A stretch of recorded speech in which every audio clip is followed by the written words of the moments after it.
चौथा अध्याय, 4 प्रकार के प्रलय। श्री सुखदेव जी कहते, परीक्षित, तीसरे स्कंध में परमाणु से लेकर द्विपरार्ध पर्यंत काल का स्वरूप और एक एक युग कितने कितने वर्षों का होता है, यह मैं तुम्हें बतला चुका हूँ। अब तुम कल्प की स्थिति और उसके प्रलय का वर्णन भी सुनो। राजन, 1000 चतुर्युगी का ब्रह्मा का एक दिन होता है।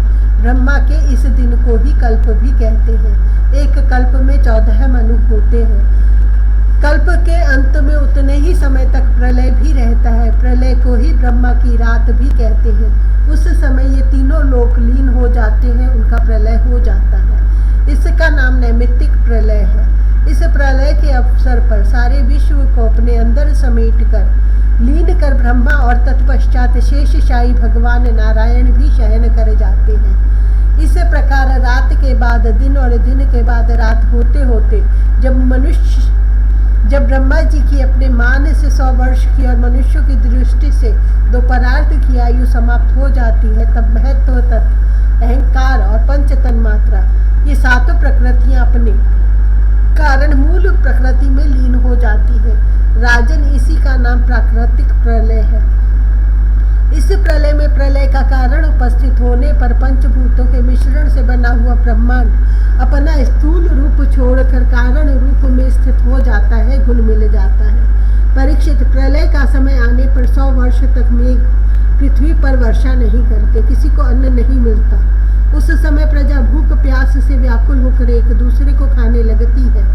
इस प्रकार काल के उपद्रव से पीड़ित होकर धीरे धीरे सारी प्रजा क्षीण हो जाती है। प्रलय कालिक सांवर्तक सूर्य अपनी प्रचंड किरणों से समुद्र प्राणियों के शरीर और पृथ्वी का सारा रस खींच खींच कर सोख जाते हैं और फिर उन्हें सदा की भांति पृथ्वी पर बरसाते नहीं। उस समय संकर्षण भगवान के मुख से प्रलय कालीन सांवर्तक अग्नि प्रकट होती है। वायु के वेग से वह और भी बढ़ जाती है और तल अतल आदि सातों नीचे के लोगों को भस्म कर देती है। वहाँ के प्राणी तो पहले ही मर चुके होते हैं। नीचे से आग की करारी लपटे और ऊपर से सूर्य की प्रचंड गर्मी। उस समय ऊपर नीचे चारों और यह ब्रह्मांड जलने लगता है और ऐसा जान पड़ता है मानो गोबर का उपला जलकर अंगारे के रूप में दहक रहा हो।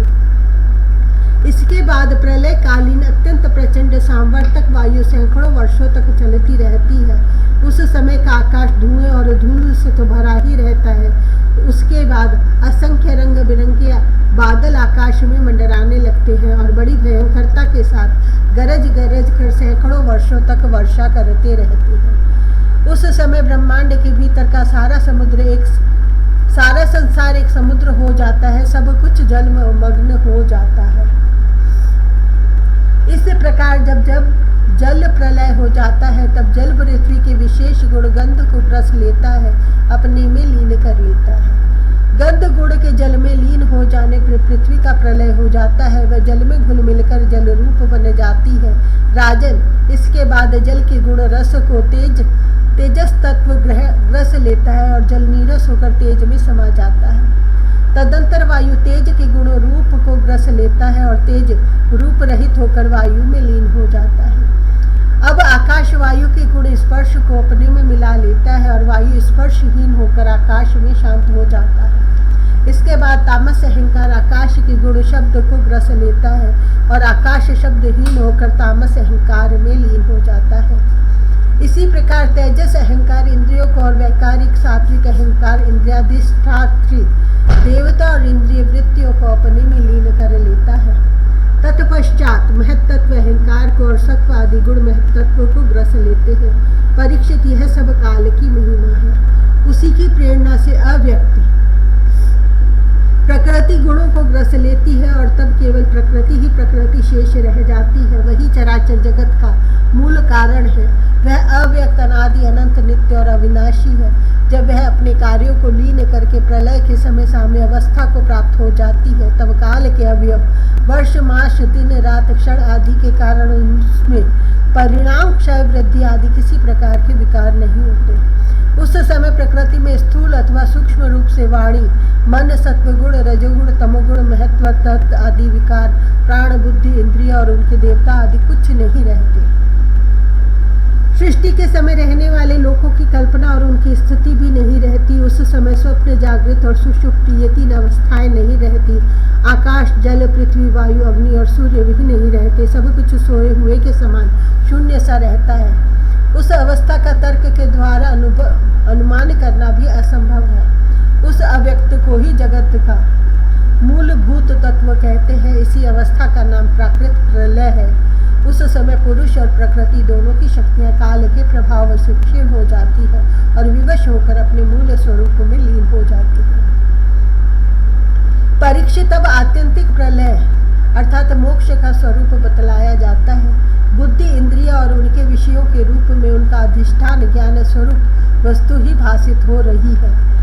उन सबका तो आदि भी है और अंत भी, इसलिए वे सब सत्य नहीं है, वे दृश्य हैं और अपने अधिष्ठान से भिन्न उनकी सत्ता भी नहीं है। इसलिए वे सर्वथा मिथ्या माया मात्र है। जैसे दीपक, नेत्र और रूप ये तीनों तेज से भिन्न नहीं है, वैसे ही बुद्धि, इंद्रिय और उनके विषय तन्मात्राएं भी अपने अधिष्ठान स्वरूप ब्रह्म से भिन्न नहीं है, यद्यपि वह इनसे सर्वथा भिन्न है। जैसे रज्जु रूप अधिष्ठान में अध्यस्त सर्प अपने अधिष्ठान से पृथक नहीं है, परंतु अध्यस्त सर्प से अधिष्ठान का कोई संबंध नहीं है। परीक्षित, जागृत, स्वप्न और सुषुप्ति ये तीनों अवस्थाएं बुद्धि की ही है। अतः इनके कारण अंतरात्मा में जो विश्व, तेजस और प्राज्ञ रूप नानात्व की प्रतीति होती है वह केवल माया मात्र ही है। बुद्धिगत नानात्व का एकमात्र सत्य आत्मा से कोई संबंध नहीं है। यह विश्व उत्पत्ति और प्रलय से ग्रस्त है, इसलिए अनेक अवयवों का समूह अवयवी है। अतः यह कभी ब्रह्म में होता है और कभी नहीं होता। ठीक वैसे ही जैसे आकाश में मेघमाला कभी होती और कभी नहीं होती। परीक्षित, जगत के व्यवहार में जितने भी अवयवी पदार्थ उनके न होने पर भी उनके भिन्न भिन्न अवयव सत्य माने जाते हैं, क्योंकि वे उनके कारण हैं। जैसे वस्त्र रूप अवयवी के न होने पर भी उसके कारण रूप सूत्र का अस्तित्व माना ही जाता है, उसी प्रकार कार्य रूप जगत के अभाव में भी इस जगत के कारण रूप अवयव की स्थिति हो सकती है। परंतु ब्रह्म में यह कार्य कारण भाव भी वास्तविक नहीं है, क्योंकि देखो, कारण तो सामान्य वस्तु है और कार्य विशेष वस्तु। इस प्रकार का जो भेद दिखाई देता है वह केवल भ्रम ही है। इसका हेतु यह है कि सामान्य और विशेष भाव आपेक्षिक है, अन्योन्याश्रित है। विशेष के बिना सामान्य और सामान्य के बिना विशेष की स्थिति नहीं हो सकती। कार्य और कारण भाव का आदि और अंत दोनों ही मिलते हैं, इसलिए भी स्वाप्निक भेदभाव के समान सर्वथा अवस्तु है। इसमें संदेह नहीं है कि यह प्रपंच रूप विकार स्वाप्निक विकार के समान ही प्रतीत हो रहा है, तो भी यह अपने अधिष्ठान ब्रह्म स्वरूप आत्मा से भिन्न नहीं है। कोई चाहे भी तो आत्मा से भिन्न रूप में अणुमात्र भी इसका निरूपण नहीं कर सकता। यदि आत्मा से पृथक इसकी सत्ता मानी भी जाए तो यह भी चिद्रूप आत्मा के समान स्वयं प्रकाश होगा और ऐसी स्थिति में वह आत्मा की भांति ही एक रूप सिद्ध होगा। परंतु इतना तो सर्वथा निश्चित है कि परमार्थ सत्य वस्तु में नानात्व नहीं है। यदि कोई अज्ञानी परमार्थ सत्य वस्तु में नानात्व स्वीकार करता है तो उसका वह मानना वैसा ही है जैसे महाकाश और घटाकाश का, आकाश स्थित सूर्य और जल में प्रतिबिंबित सूर्य का तथा बाह्य वायु और आंतर वायु का भेद मानना। जैसे व्यवहार में मनुष्य एक ही सोने को अनेकों रूपों में गड़गड़ाकर तैयार कर लेते हैं और वह कंगन, कुंडन, कड़ा आदि अनेकों रूपों में मिलता है, इसी प्रकार व्यवहार में निपुण विद्वान लौकिक और वैदिक वाणी के द्वारा इंद्रियातीत आत्मस्वरूप भगवान का भी अनेकों रूपों में वर्णन करता है। देखो न, बादल सूर्य से उत्पन्न होता है और सूर्य से ही प्रकाश, फिर भी वह सूर्य के ही अंश नेत्रों के लिए सूर्य का दर्शन होने में बाधक बन बैठता है। इसी प्रकार अहंकार भी ब्रह्म से ही उत्पन्न होता, ब्रह्म से ही प्रकाशित होता और ब्रह्म के अंश जीव के लिए ब्रह्म स्वरूप के साक्षात्कार में बाधक बन बैठता है।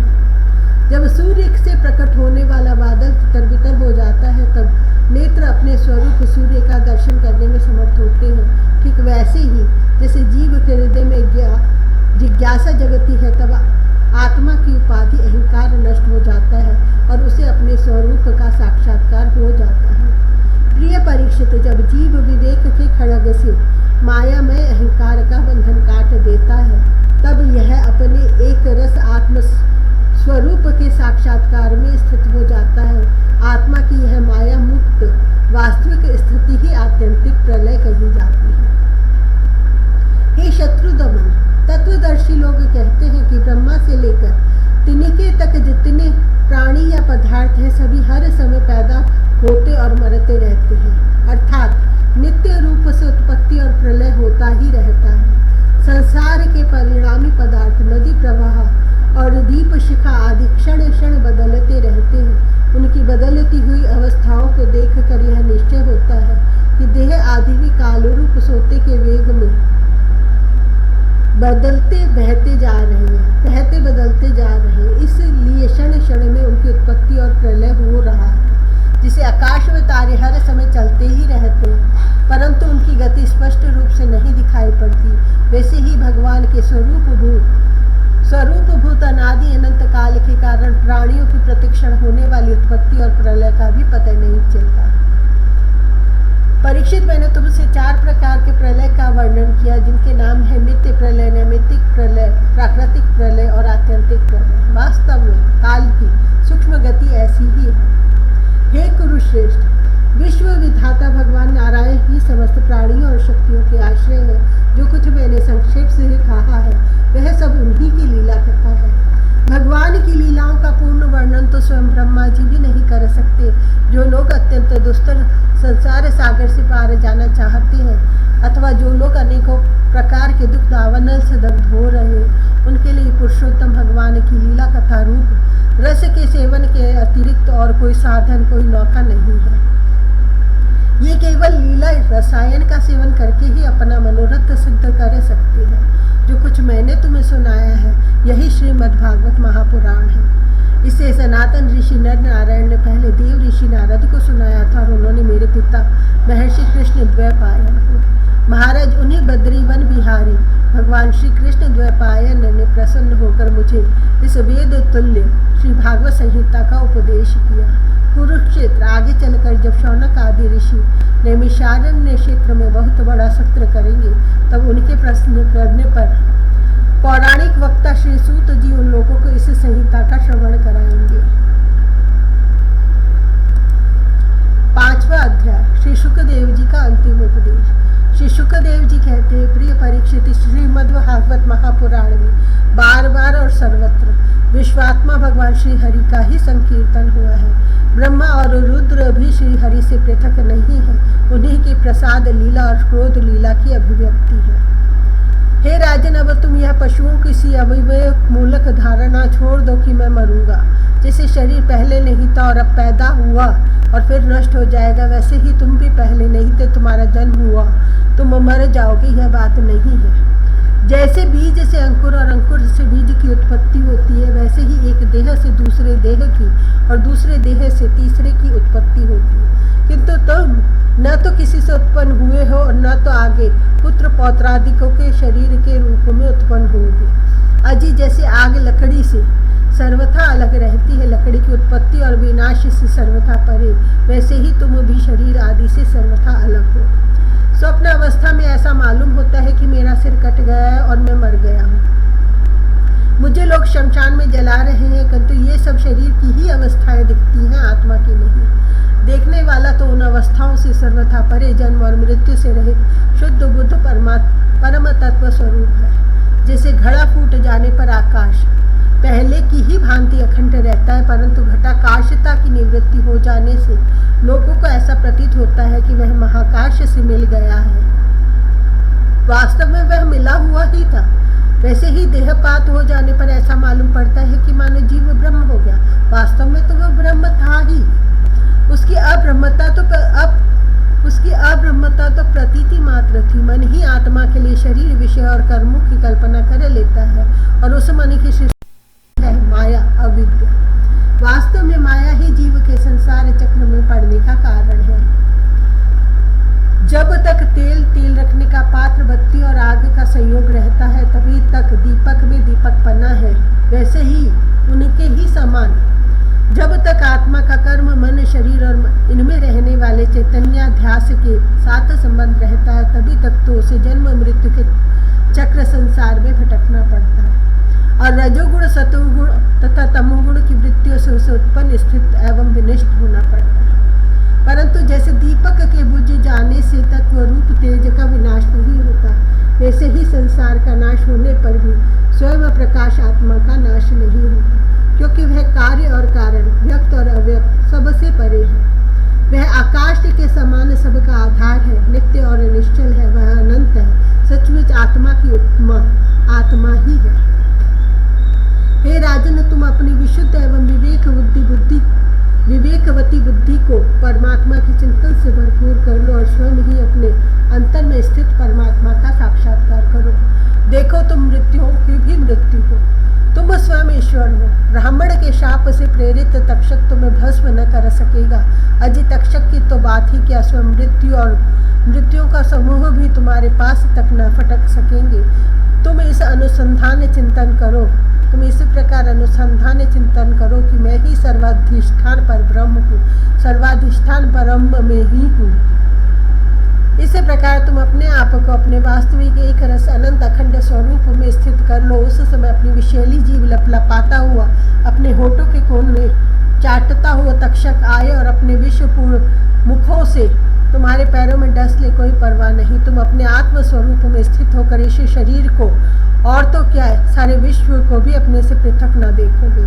आत्मस्वरूप बेटा परीक्षित, तुमने विश्वात्मा भगवान की लीला के संबंध में जो प्रश्न किया था उसका उत्तर मैंने दे दिया। अब और क्या सुनना चाहते हो?